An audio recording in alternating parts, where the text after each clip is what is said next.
Hello বন্ধুরা, আজকে তোমাদের জন্য নিয়ে এলাম দুর্দান্ত এবং মজাদার একটি ভিডিও। তাই ভিডিওটি শেষ অবধি দেখবেন, আশা করি মজা পাবেন। তো চলো ভিডিওটি শুরু করি। আমার নাম সজীব, 17 বছর বয়স। পুরান ঢাকার সূত্রাপুর এলাকার মঠের গলিতে থাকি। আমার জীবনে একজন মাত্র মানুষ, আর তিনি হচ্ছেন আমার মা। আমার বাবা নেই। আমার যখন 4 বছর তখন আমার বাবা মারা গেছে। আমার কথা ভেবে মা আর বিয়ে করেনি। যাই হোক, আমার মায়ের পরিচয় দেই। 38 বয়সী আমার মা একজন স্কুল শিক্ষিকা। তাও যেমন তেমন নয়, বাংলাদেশের খুব পরিচিত একটা English medium school and college স্কলাস্টিকার শিক্ষিকা আমার মা। আমার মা প্রচণ্ড স্মার্ট একজন নারী।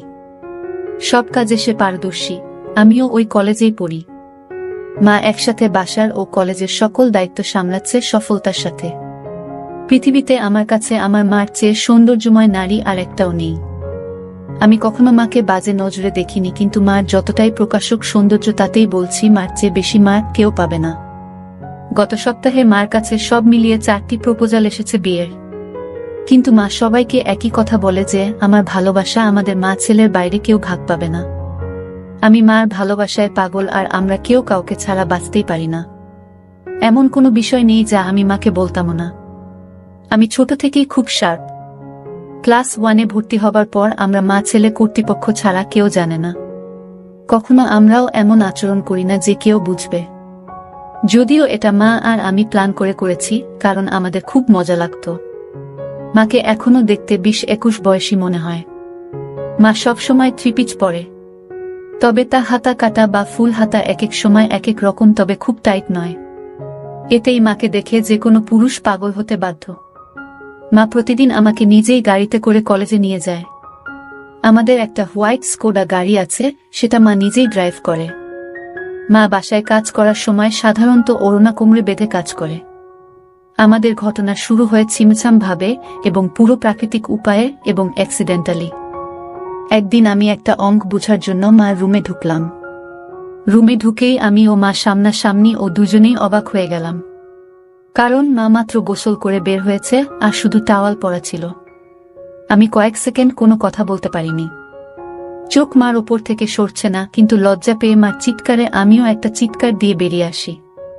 এসে বাহিরের দরজার পাশে দাঁড়িয়ে বলি, শরীমা, আমি একটা অঙ্ক বুঝতে এসেছিলাম, পরে বুঝে নিব। এই বলে আমি আমার রুমে গিয়ে খাটে বসতেই মার দেখা এই পলকে সৌন্দর্য চোখ থেকে সরাতে পারছি না।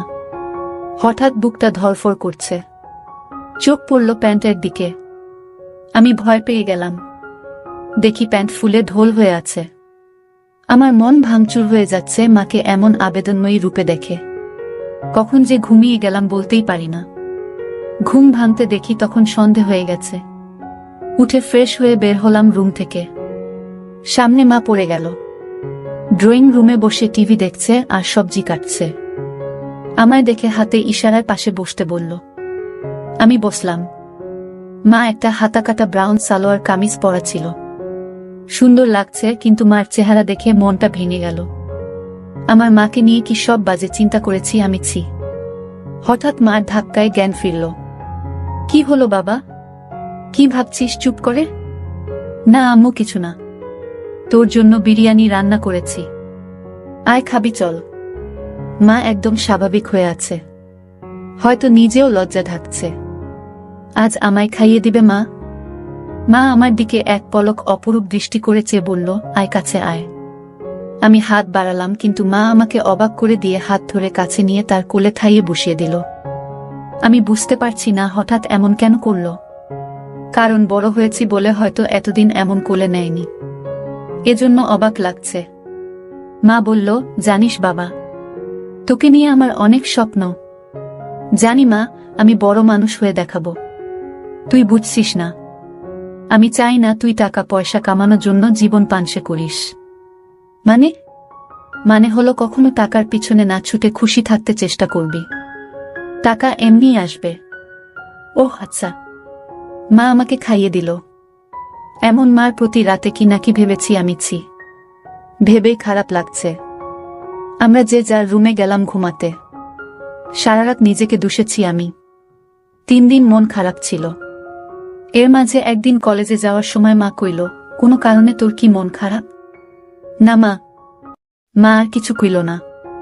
পরদিন আমার ক্লাস ছিল না। মা তার কাজে চলে গিয়ে হঠাৎ ফোন করল। ওহ বাবা, গোসল করে তাড়াহুড়ায় আমার কাপড় মেলতে ভুলে গেছি, একটু নেড়ে দে প্লিজ। আচ্ছা মা। আমি মার রুমে গেলাম, গিয়ে বালতি নিয়ে ছাদে যাই। নাড়তে গিয়ে প্রথমে ছিল কামিজ, তারপর সালোয়ার, এরপরে বাকিগুলোও দেখি। দেখে আমার বুক ধরফর করতে লাগে। দেখলেই বোঝা যাচ্ছে এটা নামিদামি ব্র্যান্ডের। হাতে তুলতে হাত কাঁপছিল, আর কি সুন্দর ঘ্রাণ ওগুলো থেকে কি বলবো। আমি হতবিহ্বল হয়ে গেলাম, কারণ পৃথিবীতে 100 মিলিয়নে একজনের ভাগ্যক্রমে একই সাইজের হয়, আর তা আমার মার ভেবেই মাথা নষ্ট হয়ে গেল। পাগল হয়ে যাব মনে হয় এমন অবস্থা। আমি কোনোমতে ওগুলো একটা সাইডে নেড়ে দিলাম যেন বাহিরে কারো চোখে না পড়ে। দৌড়ে রুমে এসে পড়ি, ইচ্ছা করছিল একটাবার কাজ করি, কিন্তু এর ভয়াবহতা বিশাল বলে নিজেকে সরিয়ে নেই। এরপর ইন্টারনেটে দেখতে লাগলাম এসব নিয়ে। দেখি অসাধারণ বিষয়। স্বামী মারা গেলে ছেলেই মায়ের দায়িত্ব নিবে এবং সব খেয়াল রাখবে, তা শারীরিক মানসিক সব হতে পারে, এটা বইতে লেখা। নারী অন্য কোন দেহের সাথে জড়াতে না চাইলে কামবাসনা পূরণ করা সন্তানের দায়িত্ব। আমি কি করব বুঝতে পারছি না। এসব ভাবতে ভাবতে ঘুমিয়ে পড়লাম। উঠলাম মার ডাকে, দেখি মা সামনে দাঁড়ানো, বসল বিছানায়। ও আমার মাথায় হাত বুলিয়ে কইল, ঘুম শেষ হলো, আয় খাবি আয়। আমি উঠে গেলাম ডাইনিং রুমে। মা চা বিস্কিট এনে বলল, চল ছাদে বসি। আমরা ছাদে বসলাম। গিয়ে মা কাপড় দেখে কইল, আমি আজ ভুলেই গেছিলাম। এই রে, আমার ওই কাপড়গুলো কোথায়? আজ কি ধুয়ে দেইনি নাকি? না মা, ওইটা পিছনে আছে। এমন ভাবে কইল যেন ছেলের সামনে এগুলো কোনো ব্যাপারই না। মা সব কাপড় তুলে হাতে নিল। মা কইল, গরমের ছুটিতে দিয়ে দিল। বলো কোথায় যাবে ঘুরতে? আমরা তো বাসায় সময় কাটাই না, চলো এই ছুটি বাসায় নিজেদের সময় দিই। মা অপলক তাকিয়ে আছে আমার দিকে। কি মা ভুল বলেছি? মা আমার গালে হাত বুলিয়ে কইল, কোনো ভুল বলিসনি বাবা, তুই অনেক বড় হয়ে গেছিস বাবা, লাভ ইউ বেবি। বলেই মা আমায় বুকে জড়িয়ে ধরল। এটা অবশ্য সব সময় হয়, কিন্তু আজ ভিন্ন একটা ঘ্রাণ আসছে মার গায়ে। এটা মমতা আর কি একটা ভিন্নতা বুঝলাম না। তো পরদিন আমি টিভি দেখছি আর মা ঝাড়ু দিচ্ছে। আমি দেখলাম মা আজ ওড়না পরেইনি, আর ঝাড়ু দেওয়ার সময় একটু ঝলক দিচ্ছে। আমি জানি না কেন চেয়ে চেয়ে মাকে দেখছিলাম। হঠাৎ একবার আমিও মার দিকে তাকালাম, মাও তাকালে চোখাচোখি হলো। আমি খুব ভয় ও লজ্জা পেয়ে গেলাম। মা না জানি কি ভাবছে। আমি আর তাকালামই না। ভয়ে ভয়ে আছি, কি যেন বলবে আমাকে। এমন সময় কাজ শেষ করে এসে মা পাশের সোফায় বসল, আমার গা ঘেঁষে আমার কাঁধে হাত রেখে। আমি ভয়ে কাঁপছিলাম। মা কইল, আরে কি দেখছো এসব? চলো রেসলিং দেখি। তুমি দেখো না? আমি অবাক হলাম। মাও রেসলিং দেখে ছেলে হয়ে। আমি মাথা নেড়ে না কইলাম। মা কইল, বি এ ম্যান। এ যুগে রেসলিং দেখো না তা হয়? দাও রিমোট দাও। মা রিমোট নিয়ে চ্যানেল পাল্টে রেসলিংয়ে দিল। আন্ডারটেকার আর ট্রিপলিচের খেলা চলছিল। মা এত মজা করে দেখছিল যে আমিও কেমন ঘুলে মিলে গেলাম। হঠাৎ করে আমায় কইল, তোমার কাকে পছন্দ? আমি তো দেখি না, কিন্তু আন্ডারটেকার এই তো আমার ছেলে, সে খুব জোশ। আমি অবাক হয়ে গেলাম। মার প্রতি একটা কৌতূহল হলো। মাঝে এনিবি ও মার্গারেটের লাইভ হবে এটা বিজ্ঞাপন দিল। আমি মনে করেছি হয়তো মেয়েদের খেলা দেখবে না আমি সামনে থাকায়, কারণ মেয়েরা খেলে ছোট কাপড় পরে। কিন্তু মা আমায় অবাক করে দিয়ে আরো গা ঘেঁষে বসে কইল, এবার মজা হবে। বলেই জুস আর পপকর্ন নিয়ে এলো। আমি উঠে যাচ্ছি লজ্জায়। মা আমায় থামিয়ে কইল, আরে বস, মজা হবে এদের খেলায়। আমি মার্গারেট আর তুই এনিবি, ঠিক আছে? আচ্ছা। খেলা শুরু হলো। দুজন ছোট ছোট সেট পরে এসেছি। মা বেশ মজা করে দেখছে। আমি শুধু মাকে দেখে অবাক হচ্ছি। মাঝে এড দিলে মা তখন আমার দিকে ফিরে আচমকা কইল, তুমি আমাকে বন্ধু মনে করো? আমি হঠাৎ একথা শুনে অবাকই হলাম। অবাক হবার কিছু হয়নি।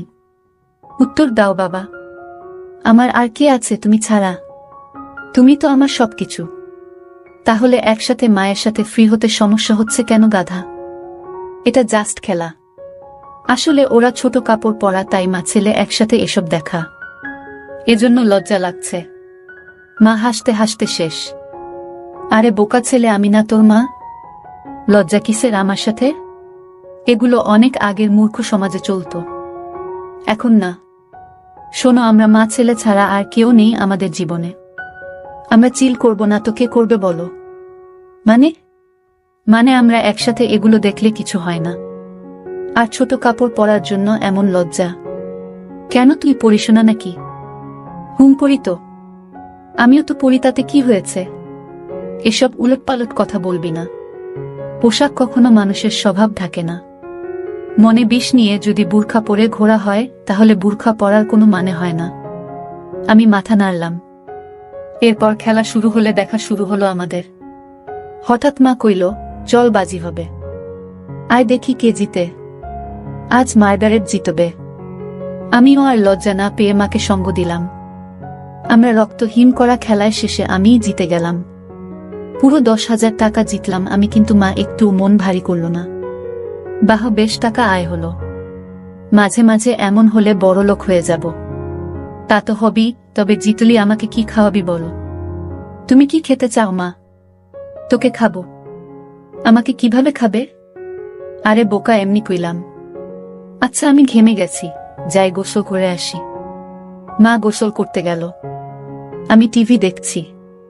হঠাৎ শব্দ মার গলার। আমি দৌড়ে যাই মার রুমে। গিয়ে আবার অবাক হয়ে গেলাম। আজ সেদিনের মতো নয়, কিন্তু আজ মাকে সম্পূর্ণ ভিন্নতর দেখলাম। আমি হাঁ করে তাকিয়ে রয়েছি। কিরে, কি দেখিস?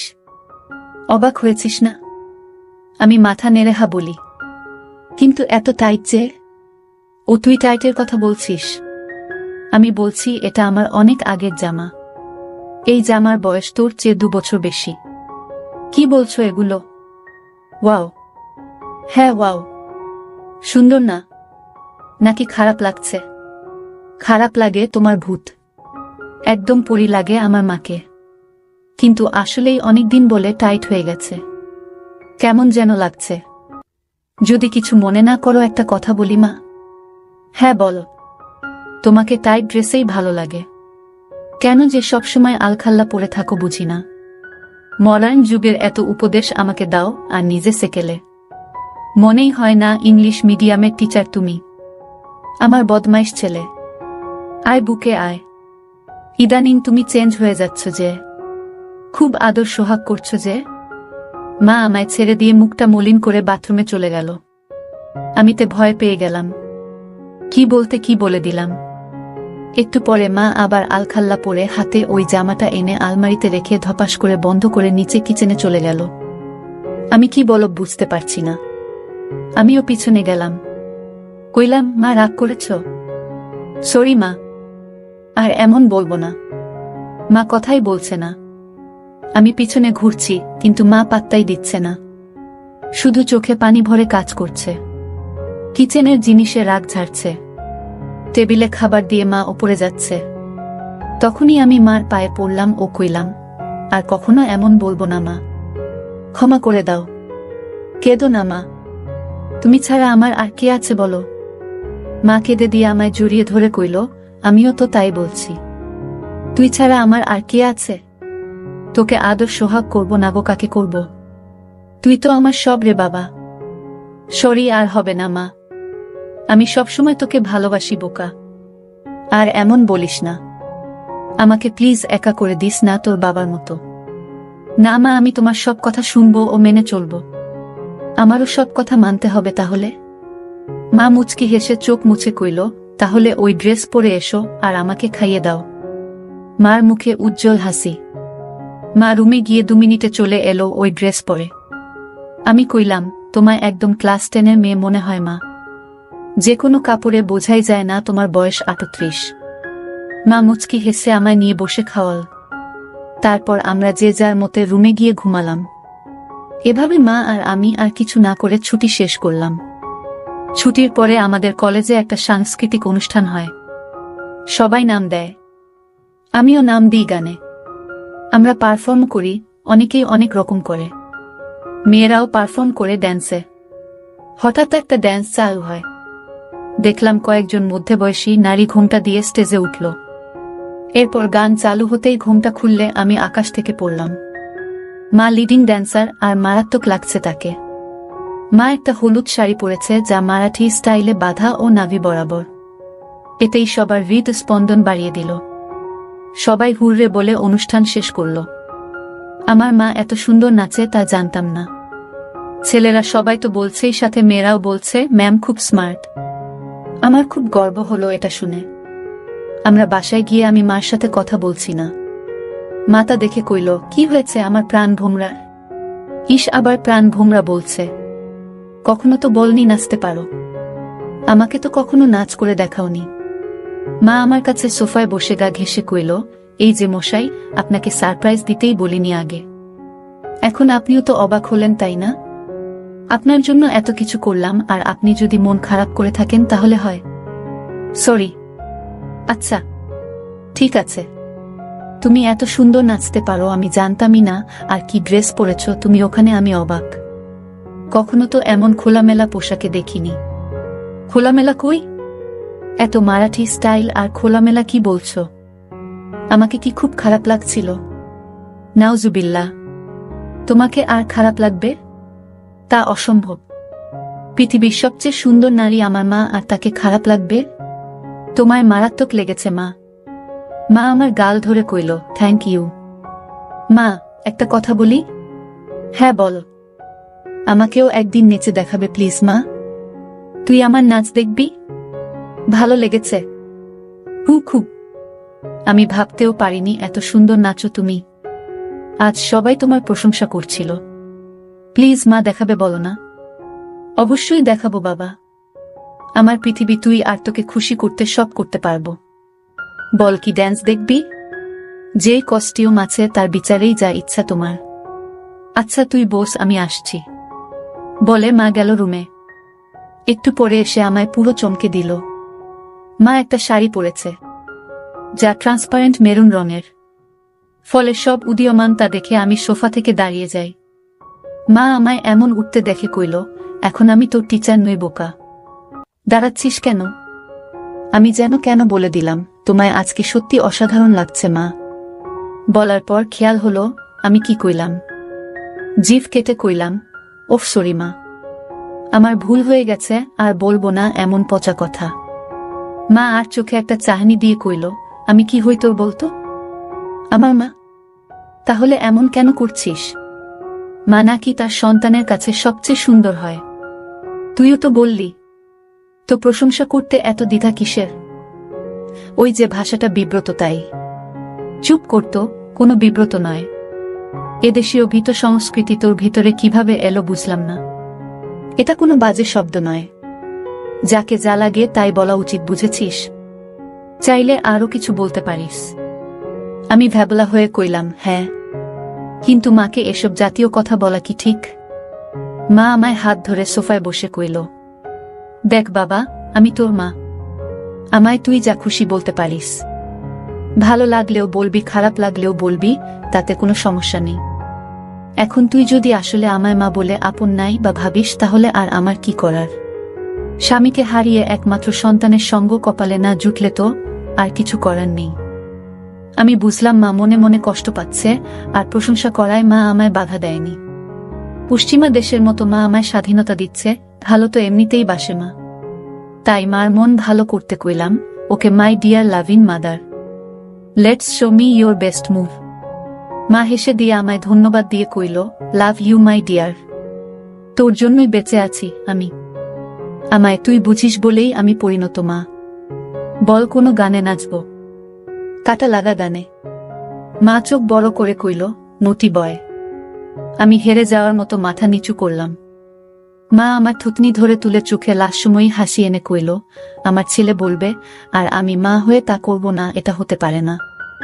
বলেই মা কাটা লাগা গান বাজিয়ে পৃথিবীর সকল সৌন্দর্য নিজের উপর এনে নাচতে লাগল। সে কি মুভ ও স্টাইলে নাচল, কি বলবো। মনে হচ্ছিল যেন আমার গার্লফ্রেন্ড হলেও এমন ভঙ্গিতে নাচত না।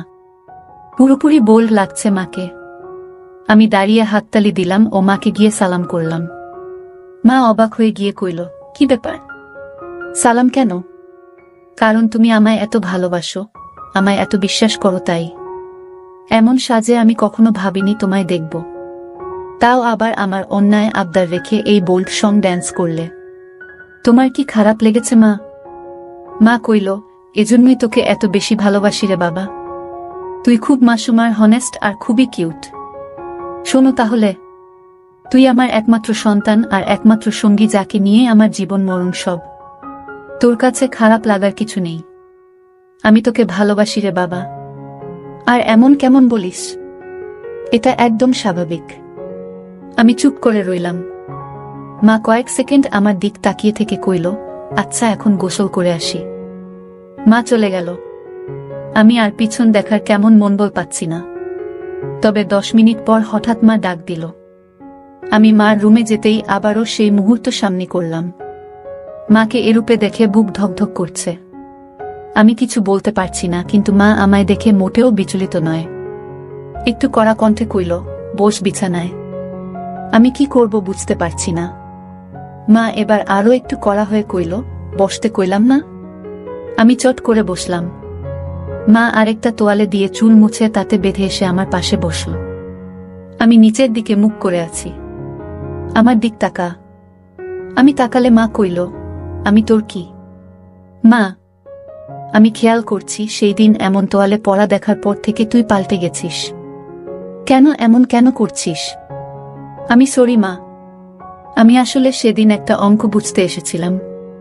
জানতাম না তুমি গোসল করে তোয়ালে পরে বের হয়েছিলে, তাই ঢুকে পড়ি আর হবে না মা। ভুল হয়ে গেছে। আর একটা কথা বললে একটা চড় মারব। তোকে সারা জীবন এ শিক্ষা দিয়েছি আমি। আমি না তোর মা?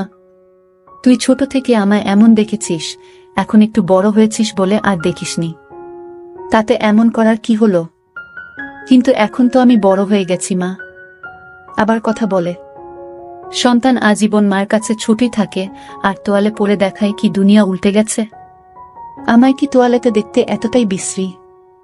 আমি মার মুখে হাত দিয়ে কইলাম, না মা, দুনিয়াবি সবচেয়ে সুন্দর তুমি, যা সব কিছুতেই। তাহলে এত কাহিনী কেন? আমি ভেবেছি তুমি আমায় কি নাকি ভাববে, তাই ভয়েছিলাম। শোনো, আমাদের আমরা ছাড়া আর কে আছে যে নিজেদের স্পেসটুকুও নষ্ট করব? তোয়ালে পরে দেখলে কিছুই হয় না বাবা। আয় বুকে আয়। এরপর মা কইল, তোর খিদে লাগেনি? যা ড্রয়িং রুমে বস, আমি আসছি। আমি অপেক্ষা করছি।